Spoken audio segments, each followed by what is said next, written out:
ഇവിടെ രാജീവ് ചന്ദ്രശേഖർ പോയി ജാമ്യത്തിലിറക്കിയെന്നാണല്ലോ പറയുന്നത്. അദ്ദേഹം പറഞ്ഞു, ഞങ്ങളാണ് ഇപ്പോ ഇവരെ സംരക്ഷിച്ചിരിക്കുന്നത്. അങ്ങനെയാണെങ്കിൽ ഇവരുടെ പേരിൽ ഇല്ലാത്ത കേസെടുക്കാൻ നിർദ്ദേശിച്ചത് ആര്?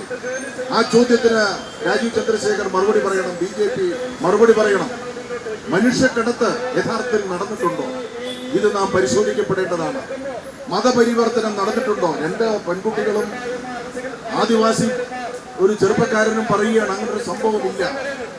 നിങ്ങൾ നോക്കണം, ഛത്തീസ്ഗഡിലെ വിവിധ സംസ്ഥാനങ്ങളിൽ ആ സംസ്ഥാനങ്ങളിൽ ജനങ്ങൾ പുഴുക്കളെ പോലെയാണ്.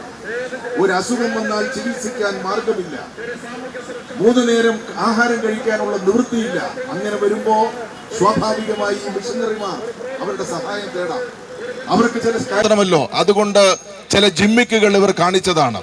ആത്യന്തികമായി ക്രിസ്ത്യൻ വിഭാഗത്തെ, മുസ്ലിം വിഭാഗത്തെ, കമ്മ്യൂണിസ്റ്റുകാരെ 3 പേരും RSSന്റെ വിചാരധാരയിലെ ആഭ്യന്തര ശത്രുക്കളാണ് അവരുടെ.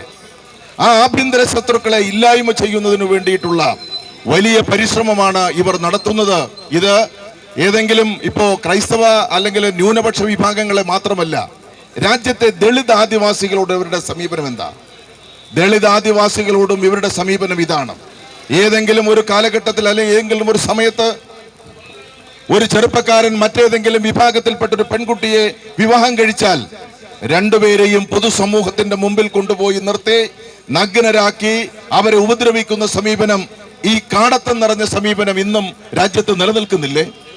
രാജ്യത്ത് നിലനിൽക്കുകയാണ്. അപ്പൊ ഇത് ഉത്തരേന്ത്യൻ സംസ്ഥാനങ്ങളിൽ മനുഷ്യത്വരഹിതമായിട്ടുള്ള നിലപാടുകൾ ഇവർ തുടരെ സ്വീകരിക്കുകയാണ്. അതിന് ഭരണകൂടം സഹായിക്കുന്ന നിലയാണ് എന്നുള്ളത് നാം മനസ്സിലാക്കണം. ഞാൻ ദീർഘിപ്പിക്കുന്നില്ല. പെന്തക്കോസ്ത് കൗൺസിൽ ഓഫ് ഇന്ത്യ അവർ നടത്തുന്ന ഇത്തരം പ്രവർത്തനങ്ങൾ നമുക്കറിയാം. അവരുടെ പ്രവർത്തനങ്ങൾ ശ്ലാഘനീയമാണ്. നാട്ടിൽ ജനങ്ങളെ സഹായിക്കാൻ, പാവപ്പെട്ടവരുടെ ഉന്നമനത്തിന് വേണ്ടിയിട്ടുള്ള വലിയ ശ്രമമാണ് പെന്തക്കോസ്ത് കൗൺസിൽ ഓഫ് ഇന്ത്യ നടത്തുന്നത്. അവർക്ക് ജാതിയും മതവും ഒന്നുമില്ല. മനുഷ്യനെ സ്നേഹിക്കുകയാണ് അവരുടെ ഏറ്റവും പ്രധാനപ്പെട്ട ലക്ഷ്യം.